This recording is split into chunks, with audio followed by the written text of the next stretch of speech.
Am I the a-hole for planning on ending our relationship today because he acts like his daughter is heiress to my things?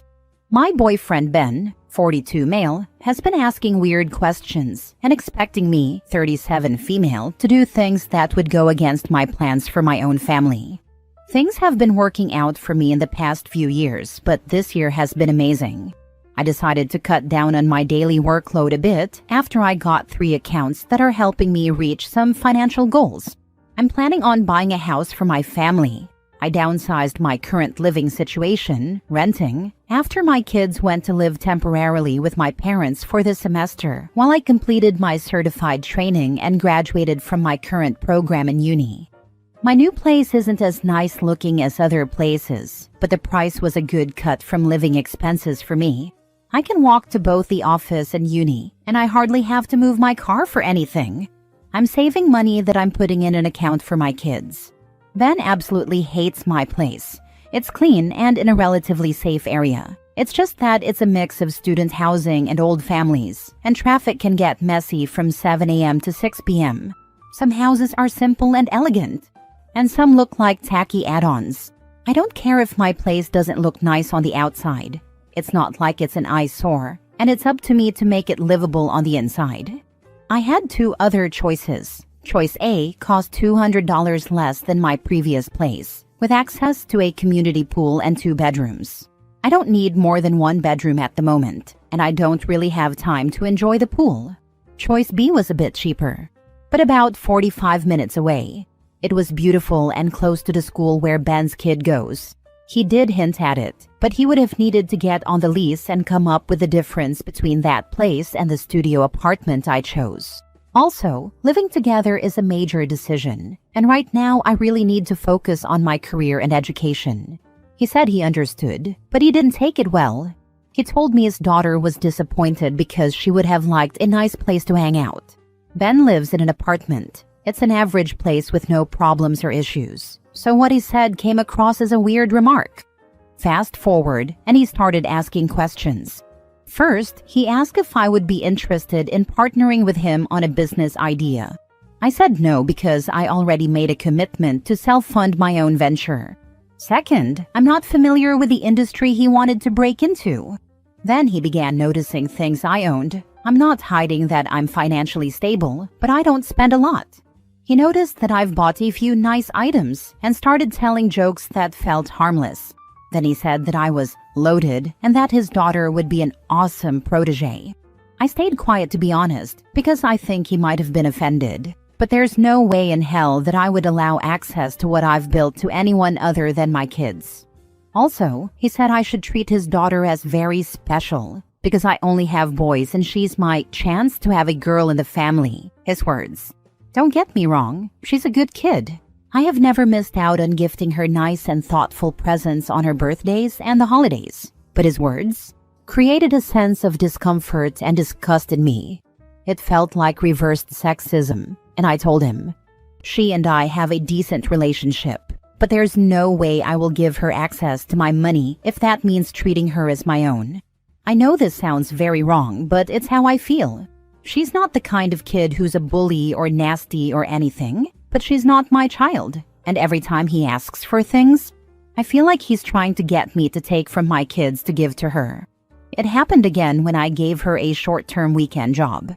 The office cleaning lady wasn't available, so I hired his daughter for a Saturday cleaning. She did a good job. I paid her and took her to the mall to get her some makeup that she wanted. She came back the next weekend. When he picked her up, he started joking that she would start from the bottom and rise to be a top executive like any other kid in the family business. I didn't say anything because she was there, but I did approach him later and mentioned it to him.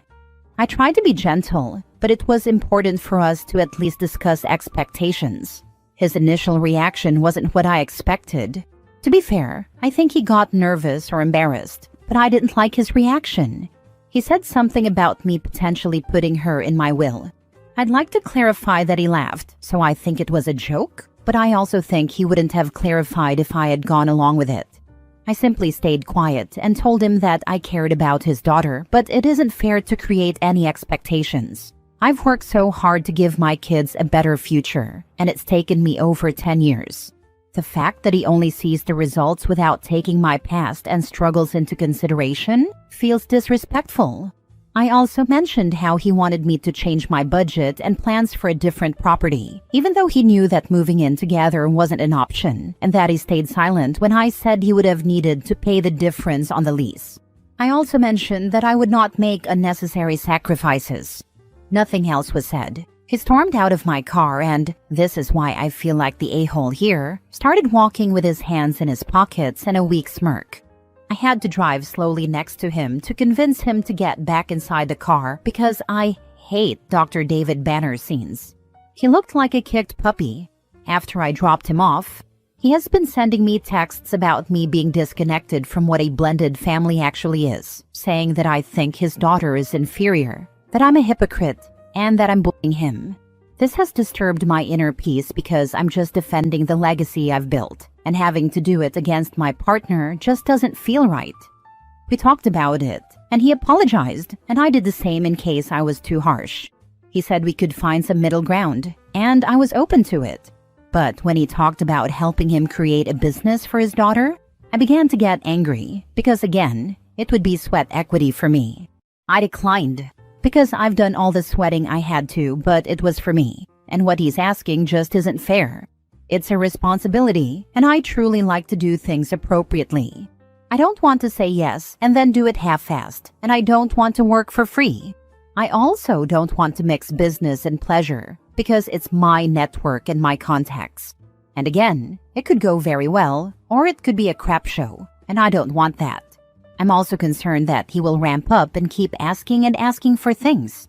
He said that if I don't help, he will feel like we will never build anything together. I said he needed to hire a consultant, but he stayed quiet. So I told him that he shouldn't place the responsibility for his present situation on me. He said that I'm probably blinded by my success, but that one day I'll wake up single and lonely. I asked if he was threatening to leave me, and he said I'm not acting like a helpful partner. I asked for a break, and he freaked out. I'm just trying to keep my mental health in check because his constant asking and jokes have made me anxious. Also, I'm very angry and thinking that he just wants a handout. I texted him this morning asking to talk. I want to break up. He said he hopes I'm not planning on dumping him because it would mean that I just tricked him into a break. He posted something about his own mental health today. Am I the a-hole for deciding to end things? We haven't talked yet, but that's my intention. I don't see his kid as inferior at all. I just want to keep my money out of it. Now for the top comments. Not the a-hole. I'm not saying he's a gold digger, but if the shoe fits, I'll say it. Dude is a gold digger. And OP should dip out now. For real, he isn't just a little bit. He's a lot. OP, this guy thinks highly of you, but he wants you to take care of him and his daughter without contributing himself. I commend you for figuring things out and sticking to your guns. I don't think he's right for you. Level up. I feel like he's trying to get me to take from my kids to give to her. Not the a-hole. It's not a feeling. It's a fact. What did he plan to give to your children? Nothing. Oh, how surprising. This man has nothing and does not want to work. He wants to take what you've built because it's easier and less effort for him. Maybe there's context that hasn't been included, but I don't see what he's willing to put into his daughter's future. He's upset when a reasonable suggestion of him hiring a consultant gets suggested. It really gives me the ick. It's very easy to sit on the sidelines, like me, and have someone else make all the effort. I hope OP gives a long, hard think about this guy. He's trying to play on a fear most people have of being alone forever to get what he wants. There are many less slimy fish in the sea. Edit. To the judgmental people calling me names for letting my kids live with my parents for this semester only, please enlighten me. Would it be a great option to reject a good opportunity and finish my education to gain your approval? Right, because not doing my best to give them a good financial start in life is a better option. Also, where did you get that I'm an absent mother? Did I say that I don't see them or spend time with them? To those who offer advice, thank you. To those who disagree but definitely jump to, mothers should not do what they can to secure their kids' financial future and stay poor but at home? Thanks. Next story. Am I the a-hole for leaving my date alone and drunk in a bar? I, 25 male, matched with a woman, 25 female, and we made plans to meet for food and drinks. We agreed to Uber to the restaurant around 6:30. When I arrived, she was already at the bar drinking. We then got a table. About an hour in, she seemed a little drunk, but I didn't mind. We were having fun. However, she didn't seem interested in eating. Finally, I just ordered a few appetizers because I was starving. When the food came, she ate about 3 bites. I suggested she order something else, but she told me she doesn't get hungry when she's drinking. She was drinking quite a lot, and eventually, I noticed a slight slur in her speech, so I decided it was time to call it a night. I paid the check and offered to share an Uber with her and drop her off on the way. She asked me if we could go across the street to another bar for one more drink. I agreed because I did feel a connection with her, but I made it clear that I really had to go home soon because I have work early in the morning. She agreed that we would go home after one more. We got to the bar, and she ordered a double Jack and Coke, as well as a shot for each of us. After we took the shot and finished one drink each, I told her I was calling the Uber and once again offered her a ride. She tried to get me to stay for another, but I politely declined and told her I'd like to see her again another time. I meant it. This is when things went bad. I guess that last drink and shot really did her in because she was starting to get loud and obnoxious. I tried multiple times to nicely tell her we should leave, but she kept flirtatiously saying things like, "Are you trying to take advantage of me? I'm not that kind of girl." I even offered to order her own Uber home, separate from mine, but she told me she wasn't ready to go home yet. She then told me that if I stayed for one more, she'd come back to my place with me. I said no, thank you. I asked if there was anyone I could call to pick her up, but she said no. When my Uber arrived, I offered one more time to take her home, and she still refused. But this time she seemed angry and told me to stop telling her what to do. She also called me a pussy. People were starting to stare. The last thing I wanted was to make a scene. Finally, I just walked out and left her there. By this time, it was 11 p.m., which is a little late for me because I wake up at 5 for work. She was blowing up my phone for over an hour and cursing me out for leaving. I ended up blocking her and going to sleep. The next day, I woke up to 9 messages from her on Facebook Messenger. She had found my profile and called me every name in the book because I abandoned her at a bar. I ignored the name calling and asked if she got home okay. She hasn't responded. I'm struggling a little because normally, I'd never do this to a woman. I have 2 sisters, and I'd hate for a guy to just leave them alone if they were that drunk. But at the same time, I don't think it's my responsibility to force her to leave. I tried multiple times, and she refused. Am I the a-hole? If this ever happens again, be sure you notify the bartender or bouncer so they can make sure some a-hole doesn't steer her out while she is drunk. They can intervene to make sure she leaves on her own. It's also in your best interest to tell the bar staff that you do not know her and you two just met. It's sad that you have to take these precautions, but it can be a great defense, especially if she's coherent enough to do a social media check, track you down, and harass you. Not the a-hole. She is an adult and you tried multiple times to end the date and send her on her way safely. You are not responsible for her issues. To add, agree with other commenters that involving staff here would have been a good idea for her own safety. Also, dodged a bullet. Not the a-hole. She has issues she needs to take care of before starting dating. Not the a-hole. Block her on everything. She has no off switch. A couple drinks turns into many until she is plastered. You are a gentleman. You try to offer her ways home. She is a big girl. Her problem. Her loss too. Too bad she missed out on you. Last story. Am I the a-hole for breaking up with my girlfriend and telling her what she did was cheating, whatever she says? Okay, I feel like this is ridiculous. And honestly, her reaction is more hurtful than the actual action. My relationship with my now ex-girlfriend has been fairly turbulent for the past, say, year and a half, together for 4, and during big arguments, she has a habit of ending the relationship. But this only ever lasts at most a few days. She does this often, and from what she said herself in the past, we both know that it's just anger and we aren't really broken up. Immature of her, but that's a different story. I recently found out that on one of these times, where, bear in mind, there was not a single day we weren't in contact, albeit arguing, she hooked up with someone else. When I found out, her reaction was to bluntly deny that she cheated. We weren't together, so she doesn't even feel like she did anything wrong. Obviously, I've dumped her, and she's saying that isn't fair because it wasn't cheating, so I have no reason to be angry. Am I freaking crazy here, or is that the biggest joke of an excuse imaginable? She said she's sorry because it hurt me, but is fully insisting that she didn't actually cheat, so it wasn't wrong and I'm being unfair to her. So, as far as I'm concerned, she absolutely did cheat. This was 1, at most 2 days of being broken up, with constant contact. Am I the a-hole for telling her that she is a cheater and I want nothing to do with her? Edit to add, we are not teenagers. We're both in our 30s, so the fake breakups and anger are immature enough, but I felt I should add that, as I'm aware, this sounds like something that belongs in a teenage relationship, which is bloody ridiculous. You're not crazy. You're just done being manipulated. These "we're broken up for a day" tantrums aren't real breakups. They're emotional blackmail. You both knew that. She knew that. So using one of those temporary breaks as a free pass to sleep with someone else? Yeah, that's cheating. If you break up with someone in a heated moment, continue texting them like you're still in a relationship, and then hook up with someone immediately, that's not moving on. That's betrayal wrapped in a technicality.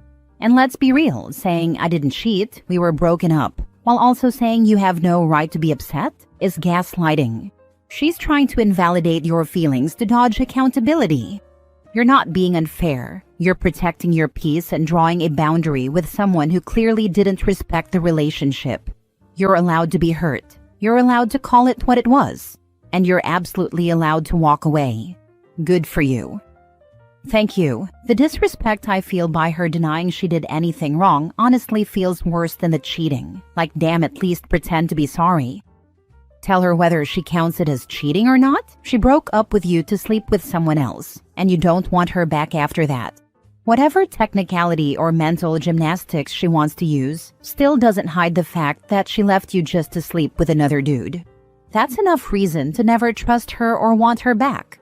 So tell her you guys are broken up. For good this time. She already knows that. This is the first time I've been the one doing the breaking up, and I don't play with that nonsense. Block her and move on. She's wasted enough of your time. Already done. Funny thing is, for the amount of times she's broken up with me, this is the first time for me, but there definitely won't be a second.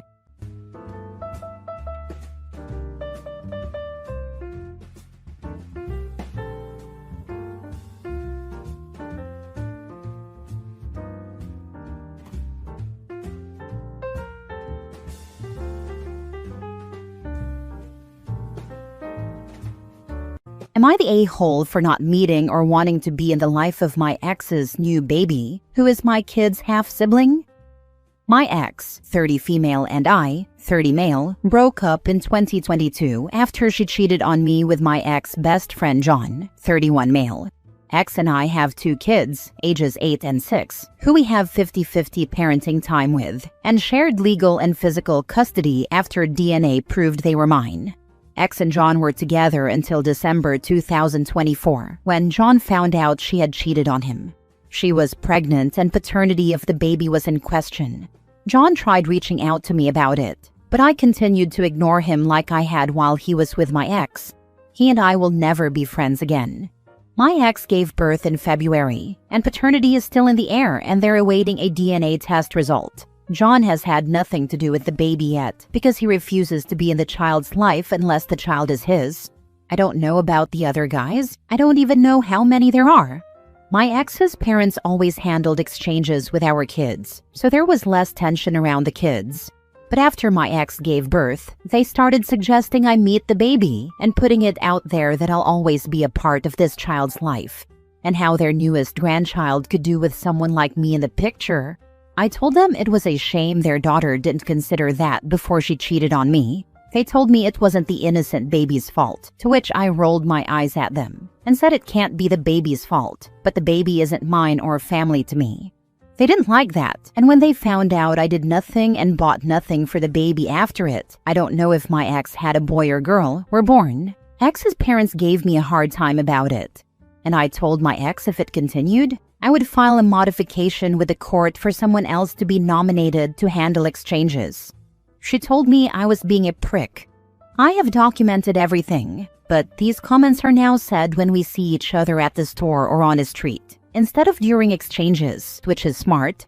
My ex reached out and asked me for $500 to buy a formula and diapers and some rash treatment for the baby the other week, and I quickly said no.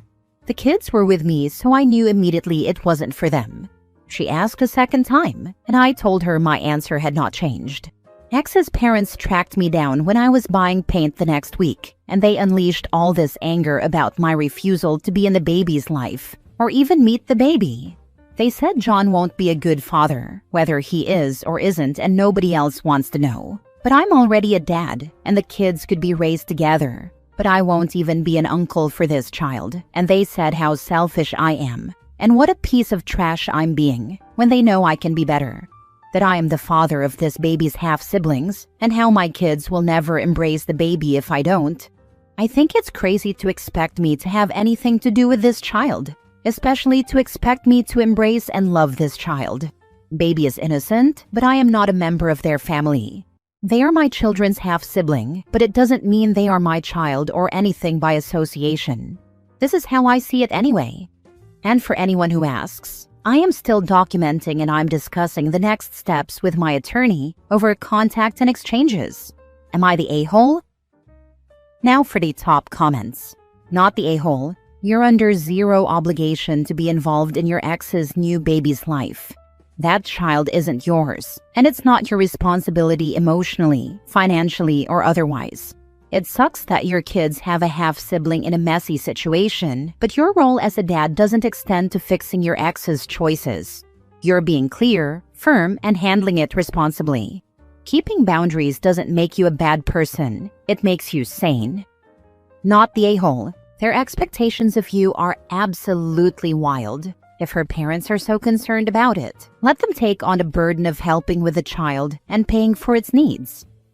I wondered about that. Why ask me when this child has a grandfather who can be active in their life? Ex's dad is right there after all.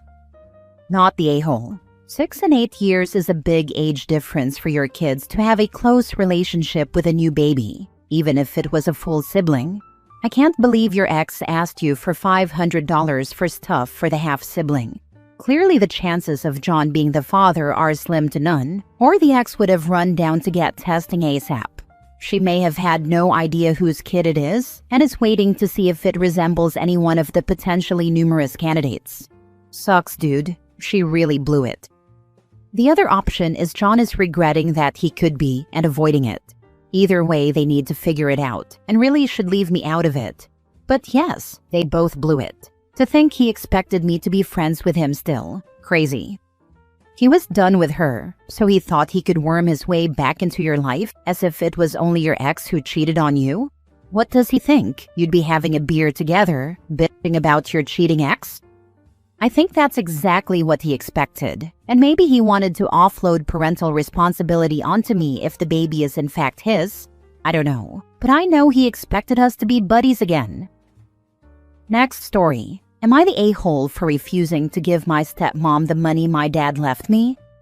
So here's the deal. I, 26 male, lost my dad last year. It was rough. Not just losing him, but also dealing with the estate and picking up the pieces afterward. He'd been remarried to my stepmom, Karen, for about 8 years.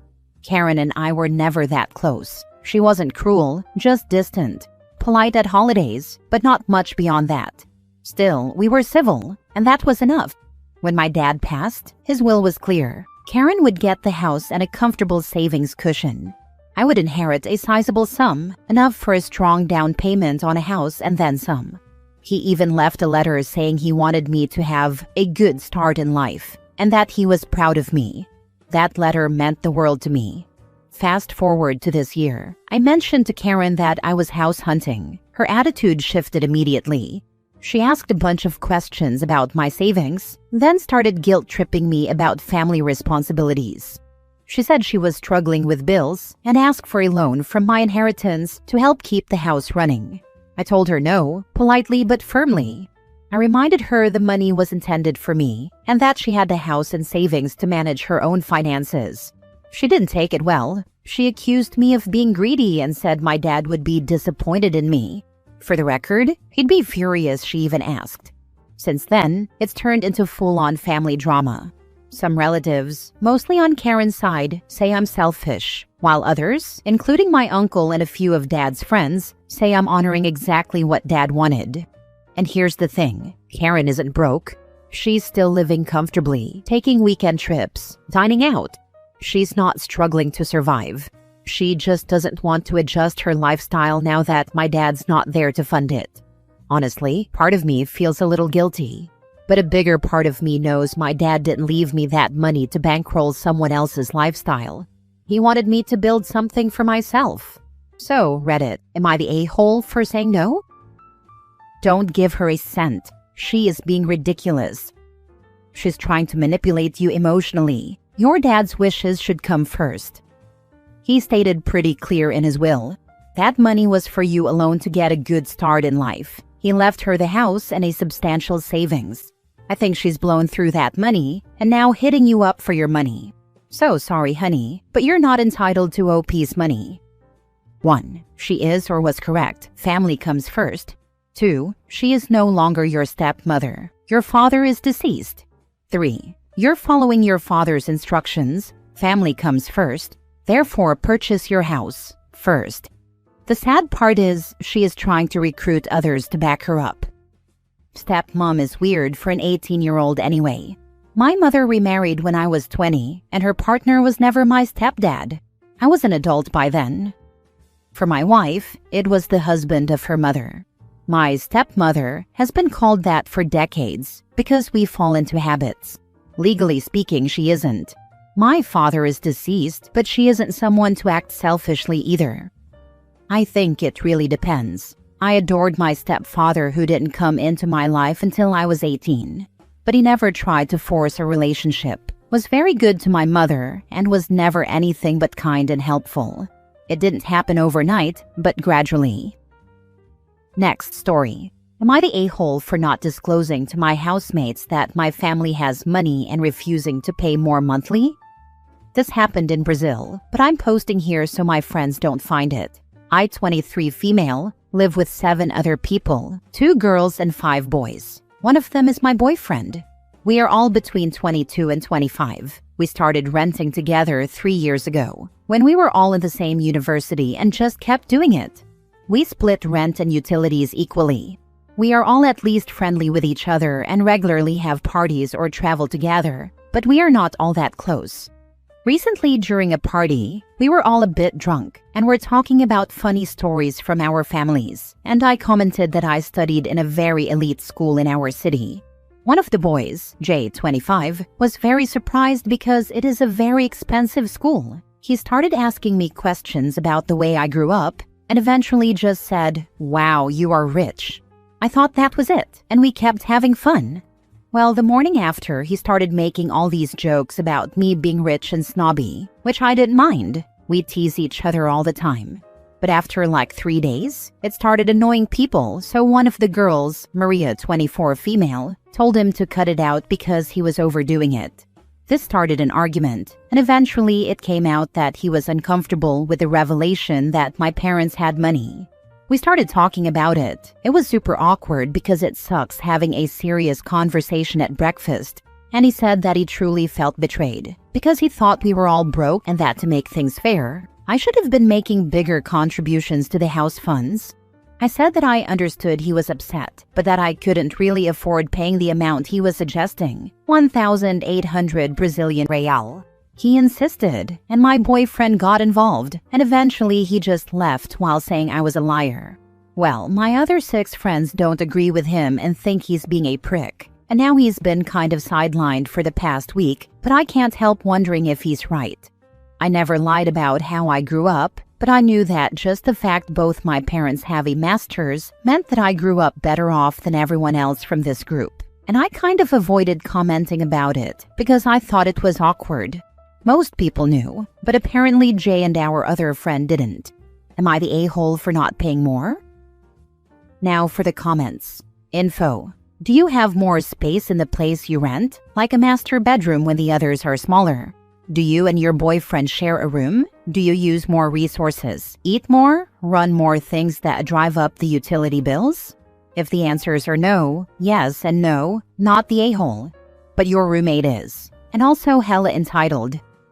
Me and my boyfriend do share a room. Our room is the same size as 2 others, and then the other 2 girls share the biggest room. It isn't that different. It basically just has an extra closet. My boyfriend does work from home 2 days a week, so I guess he does take up more utilities. But I leave home at 7 a.m. and get home at 9 p.m. weekdays, so I don't think I particularly take more up. Not the a-hole. Your parents may have money, but that doesn't mean you do. You don't state if they're paying your rent, so presumably you're all in the broke early 20s phase, trying to figure it out and make it on your own. No, they are not paying my rent. Yeah, we are exactly in that phase, lol, but I do have a safety net of being able to return to my parents' home if necessary, and they would be able to help me out for a bit if I lost my job or something, so I guess it's a bit different from the others?